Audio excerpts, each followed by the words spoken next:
va célébrer l'Afrique. Soyez les nôtres. Un événement Kokan 2021. Salut les amis, salut les potos, salut à tous nos abonnés. Bienvenue à ce nouveau numéro de débrief sur la CAN 2021 du côté du Cameroun. Au sommaire du jour, nous allons aborder les rencontres Malawi-Sénégal, Zimbabwe, Guinée-Conakry, Gabon, Maroc et pour terminer, Ghana-Comores. Alors les potos, il y a eu pas mal de surprises au cours de toutes ces différentes rencontres. Si vous tenez à savoir qu'est-ce qui s'est passé, je vous invite à rester avec nous juste après ceci.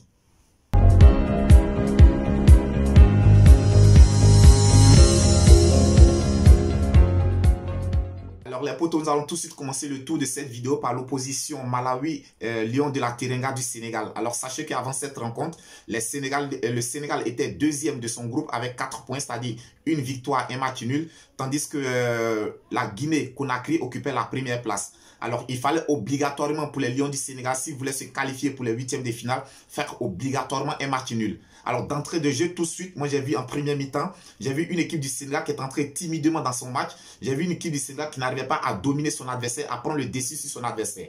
Alors cela a permis au Malawites de prendre confiance et d'essayer de faire jeu égal avec le Sénégal en première mi-temps. Mais par contre, en seconde mi-temps, j'ai vu un autre visage de l'équipe du Sénégal. On a vu le Sénégal qui a commencé à accélérer. On a vu le Sénégal qui a commencé à mettre de l'intensité dans le jeu. Ils se sont créés beaucoup d'occasions, mais malheureusement pour eux, ils n'ont pas pu concrétiser toutes ces occasions-là. Alors les potos, à l'issue des 3 matchs du Sénégal, ce que je peux reprocher aujourd'hui à l'équipe du Sénégal, défensivement, le Sénégal a une équipe très solide. La preuve en est qu'elle est la meilleure défense de cette CAN jusqu'à présent parce qu'elle n'a pas encore encaissé de but. Au milieu de terrain, il n'a rien à reprocher à Idrissa Gana Gueye et Cheikh Kouyaté qui abattent vraiment un travail colossal et remarquable au niveau du milieu de terrain. Mais par contre, en attaque également, ils ont des très bons attaquants. Mais aujourd'hui, si le Sénégal n'arrive pas à scorer, si le Sénégal n'arrive pas à se montrer dangereux offensivement, je dirais que c'est parce qu'au niveau du milieu de terrain, le Sénégal n'a pas ce joueur qui a la petite touche, la petite technique, cette finesse capable de pouvoir donner les derniers ballons à l'attaque. Cette finesse capable de pouvoir éliminer son adversaire direct, briser les lignes adverses et alimenter l'attaque. Je pense qu'aujourd'hui, c'est ça le véritable problème des Lions de la Teranga.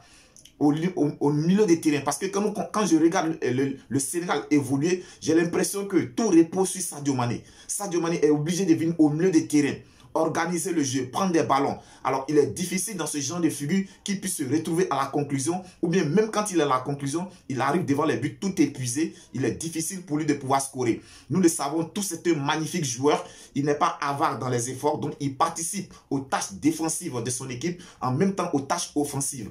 Donc, je dirais que ce qui manque aujourd'hui à cette équipe du Lion du Sénégal, c'est un milieu de terrain qui a la finesse, cette finesse capable de pouvoir alimenter l'attaque. J'ai l'impression que tous les espoirs de cette équipe du Sénégal reposent sur un exploit individuel de Sadio Mané. On joue et on se dit avec un exploit individuel, Sadio Mané arrivera à marquer et ça permettra au Sénégal de gagner. Avec ce genre de figure, ce genre de truc, je pense que le Sénégal n'arrivera pas loin dans cette compétition, tant bien même qu'elle soit favori sur le papier. Donc attention, je demande à Aliou Cissé, essayez de voir au sein de son effectif, ce joueur qui sera capable de pouvoir donner des ballons propres à l'attaque pour éviter à Sadio Mané de faire trop d'efforts défensifs. Parce qu'il fait trop d'efforts défensifs dans la récupération des balles, dans l'organisation du jeu de son équipe. Il fournit trop d'efforts. Dans ce cas, ça l'empêche d'être inefficace devant. Donc, match nul triste entre le Malawi et le Sénégal sur le score de 0 but partout. Ensuite, les potos, on a le Zimbabwe qui affrontait la Guinée-Conakry. Défaite de la Guinée-Conakry face au Zimbabwe sur le score de 2-1. Alors, je dirais que la Guinée-Conakry a mal débuté son match. En première mi-temps, on a vu une équipe qui était vraiment trop timorée. On a vu une équipe qui avait le poids de l'enjeu du match sur elle. Les Guinéens n'ont pas pu s'exprimer en première mi-temps. En première mi-temps, le Zimbabwe était largement au-dessus de la Guinée-Conakry, ce qui leur a valu de mener au score sur le score de 2-0 en première mi-temps. Par contre, au retour des vestiaires, j'ai vu un autre visage de la Guinée. Amené par son capitaine Naby Keita, j'ai vu une autre équipe de la Guinée qui a commencé à accentuer, dominer, mettre la pression sur son adversaire, ce qui leur a valu de réduire la marque par l'intermédiaire toujours de Naby Keita sur une superbe frappe du pied gauche. Il arrivait à battre le portier zimbabwéen. Donc, défaite de la Guinée-Conakry sur le score de 2-1. Mais heureusement pour la Guinée qu'elle est qualifiée, elle se qualifie, elle termine deuxième de son groupe derrière le Sénégal 5 points, Guinée-Conakry 4 points.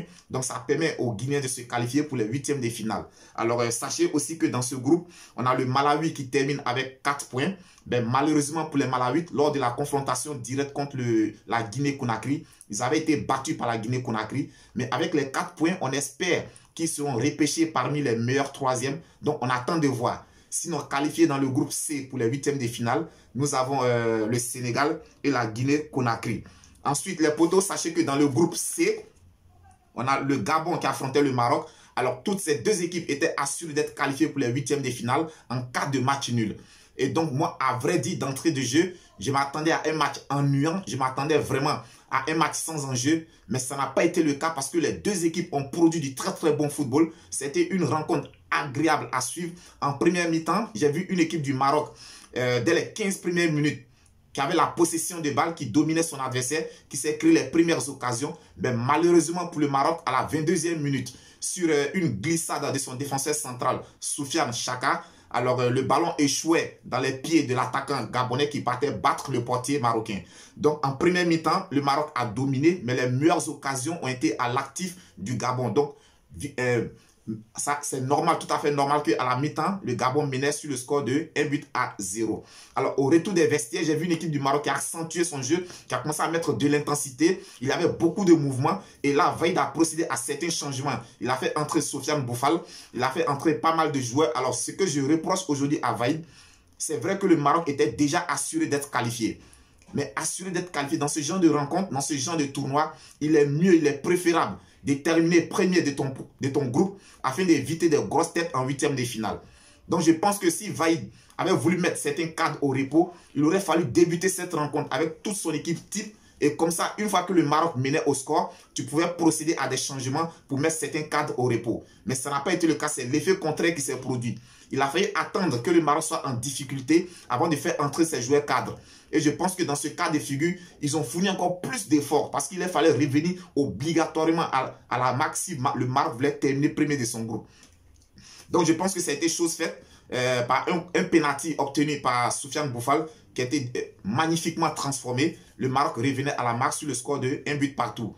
Et juste après avoir marqué, quelques minutes plus tard, les Gabonais allaient pour scorer pour le deuxième but et l'égalisation marocaine est venue sur un coup franc bien exécuté de la part du sociétaire du Paris Saint-Germain, c'est-à-dire Achraf Hakimi, qui est revenu à la marque, qui a égalisé le deuxième but pour les Marocains sur le score de 2 buts partout. Donc les potos à noter, match nul entre le Maroc et le Gabon sur le score de 2 buts partout. Donc dans ce groupe C, le Maroc et le Gabon sont qualifiés. Le Maroc termine premier de son groupe avec 7 points, 2 matchs.